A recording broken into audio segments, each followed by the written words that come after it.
Mga kapatid, nasa Zoom ngayon si Ma'am Annalisa Solis. Siya nga po ang Chief ng Climate Monitoring and Prediction Section ng Pag-asa. Ukol pa rin po dito sa pinakamataas na heat index dito po sa ating lugar, di lang dito sa Metro Manila, sa iba't ibang panig po yan ng Pilipinas. Ngayong araw na ito, March 6, 42 degrees Celsius daw ang damang init, which is nasa danger category dyan po sa San Jose Occidental, Mindoro. Alamin pa natin ang ibang mga lugar na kasama po dyan at hudyat na po ba ito ng pagsisimula ng dry season. Miss Annalisa Solis, magandang umaga po. Yes po, magandang umaga po sa inyong lahat. Magandang umaga, Sir Ted. At sa lahat po ng nanonood at nakikinig ng ating programa ngayon. Good morning po. Thank you po, Miss Annalisa, for being on the show today. Unahin na po natin ito, ma'am. Ano po ang, ito po bang sunod-sunod na araw kung saan itong matinding init na nararanasan natin ngayon na nagkakansela na nga po ng klase, no, ang iba't ibang mga lugar, masasabi na ba natin officially na ito na po ang simula ng dry season sa ating bansa? Hindi pa po. Hindi pa po opisyal na nadedeklara ang pag-asa ng warm and dry season months natin. So sa katunayan, meron pa po tayong mga namararanasan na tinatawag na northeast monsoon or amihan, lalong-lalo na po dyan sa may extreme northern Luzon. Although meron na rin tayong easterly, so yan po yung nagbibigay ng medyo mainit na panahon sa atin at yung alinsangan. Pero andyan pa rin po yung amihan. Officially, hindi pa po. Okay, Miss Annalisa, kung hindi pa ito simula ng dry season, hanggang kailan po itong init na nararanasan natin ngayon? So ngayon nakikita natin unti-unti na, so parang ito yung tinatawag na imminent termination ng Northeast Monsoon.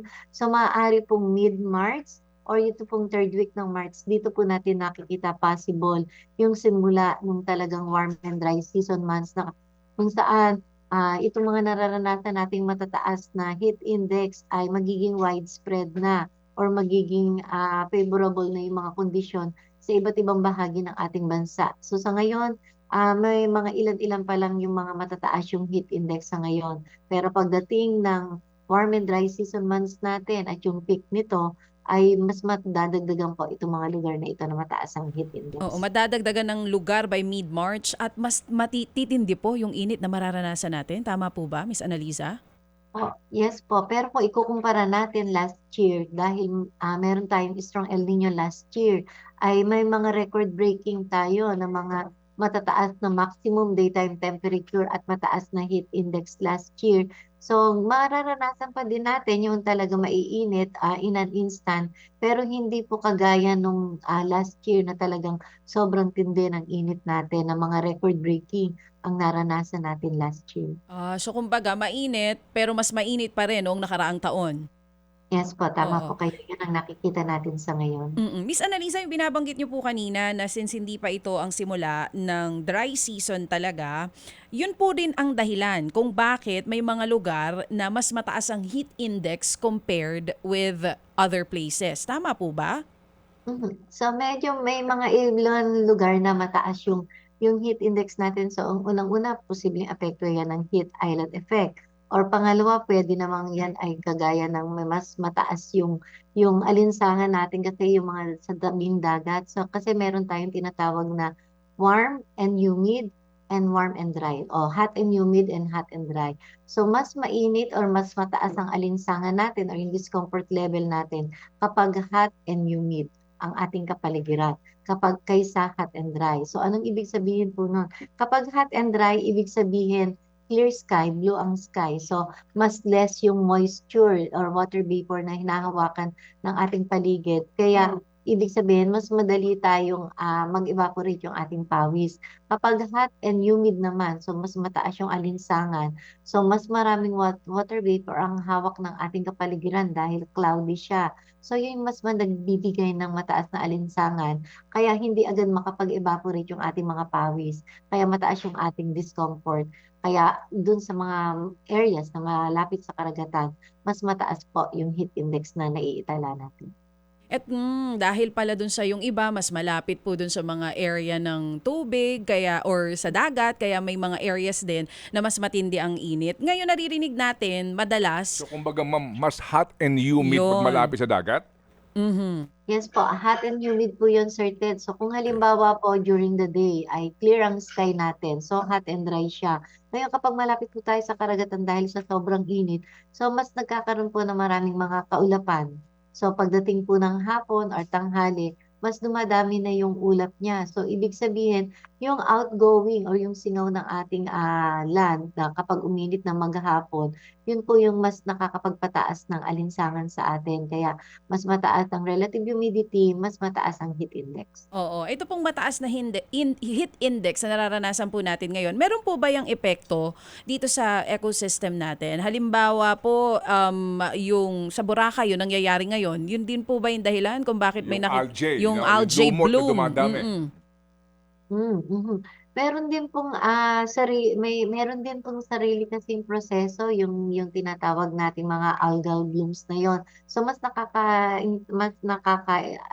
intindi po yung ating mga Bureau of Fisheries and Aquatic Resources lalo na po dun sa fisheries sector. So meron po Mm-mm. mas marami po mga kino-consider o indikasyon kapag may mga ganyang algal bloom. So yung Oo. tinatawag nating yung pag-init ng temperatura, Mhm. yung pH nung karagatan or yung turbidity din ng tubig. So yun po ay mga factors din po nakakaapekto dun sa mga algal blooms na tinatawag natin. Oo. Ngayon po, dito, this past few days, halos 3 araw na, kung di ako nagkakamali, pang-4 araw na ito, no, na yung extreme heat talagang nararanasan po natin. Naririnig natin yung extreme caution or danger level dun sa heat index. Paano po kinaklasify ng pag-asa kapag ilalagay na sa extreme caution lang or danger level ang isang lugar? At may plano po ba kayo na baguhin itong advisory na ito para po mas maintindihan ng mga tao? Mhm.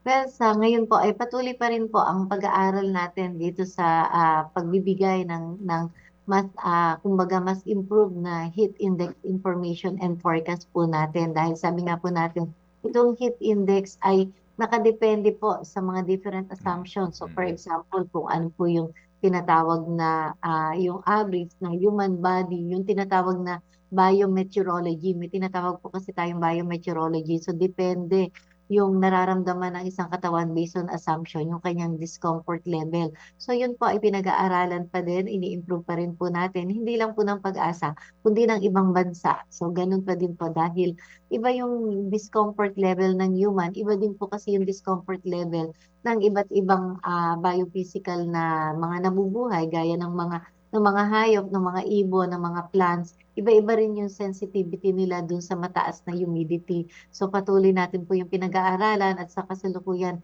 meron pong ongoing locally funded project ang Pag-asa tungkol po dito na ma-improve natin yung itong heat index forecast natin. Okay. Meron na po sa kasalukuyan na ginagawa sa ngayon for improved classification nitong heat index. By this year po ba, posibleng mailabas na po ito sa publiko for better Ah, understanding? Oo, so itong study kasi ongoing po siya. So na-approve po ito ng ating national government. So meron po tayong mga ongoing and also meron po tayong mga pakikipag-ignayan dun sa mga other grant and aid na mga projects. So ito po talagang heat health index natin or measures natin ay talaga pong ini-improve natin sa ngayon. Oo. So ang magiging changes po ba mas madaling maiintindihan kung sakali man ng publiko pag yung classifications natin on heat index?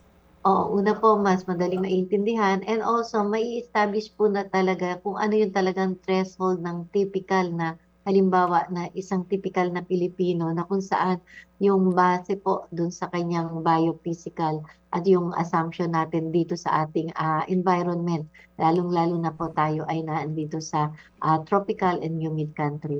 Okay, sige po. So ma'am, ano po ang inyong forecast? Pag sumapit na po talaga officially yung dry season natin, mga hanggang kailan po ito? At yung nga sinasabi po na anong level po ang aabutin nito sa inyong pagtansya? Kasi nga na tayo nakaranas last year ng level ng El Nino, ma'am. Go ahead. Opo, certain sa ngayon hindi pa po tayo opisyal na nagdedeklara ng warm and dry season months. Bagamat eto na po yung tinatawag nating imminent termination ng northeast monsoon. So may amihan pa rin po tayo kaya hindi pa rin tayo nakakapagdeklara ng warm and dry season months. At sa katunayan, may mga areas pa rin po na talaga marami pa rin mga pag-uulan sa mga ibang lugar.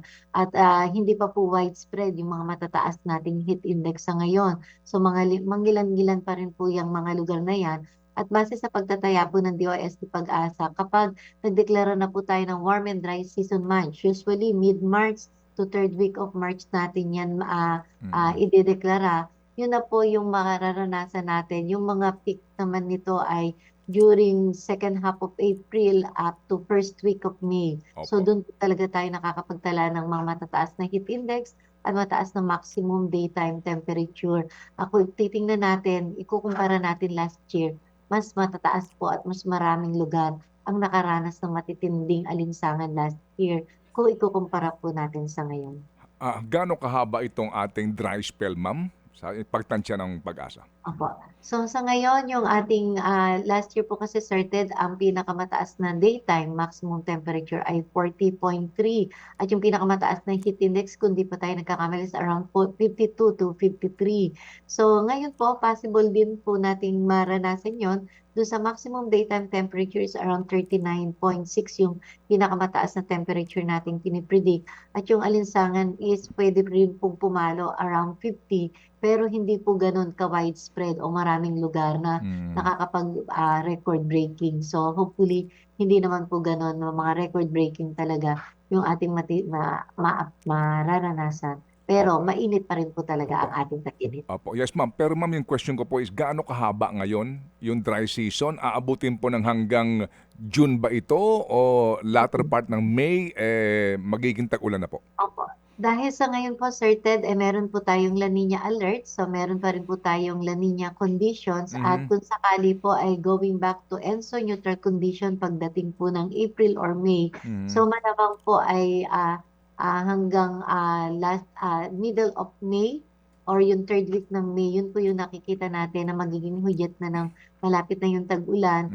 So local thunderstorm activities po, posible na rin po nating maranasan pagdating po ng second half of May. Okay. Ma'am, ano po ang percentage ng accuracy sa inyong forecast? Percentage of accuracy. Pwede ho ba itong magbago pa o ibig sabihin biglang magkakaroon ng... Go ahead, ma'am. Certain medyo inaudible po kayo. Medyo choppy po. Opo. Ma'am, ano po Sorry ang percentage ng accuracy ng inyo pong forecast? Meron talaga bang yan pwede ba bang magbago yan? Opo. Pwede ba bang magbago at kumbaga magkamali at maging mas mahaba yung dry season natin? Opo, lahat po ng ating mga forecasts, there is always uncertainty. That's why. Kasi po, when we think of weather and climate, we always think of probability. Opo. Chances po yan. So sa ngayon, nakikita po natin, yung ikukumpara natin last year. So yun po, nakikita natin. So mataas po yung confidence natin doon, Sir Ted, na talaga mas matindi ang init last year kumpara sa ngayon. At posible pa rin po na magbago yung ating tinatawag na hahaba ng warm and dry season months natin. But sabi nga po natin, based po dito sa nakikita natin dahil neutral condition, galing tayo sa La Nina. So yun po yung mas malawak or yung large scale na nakakaapekto sa ating klima.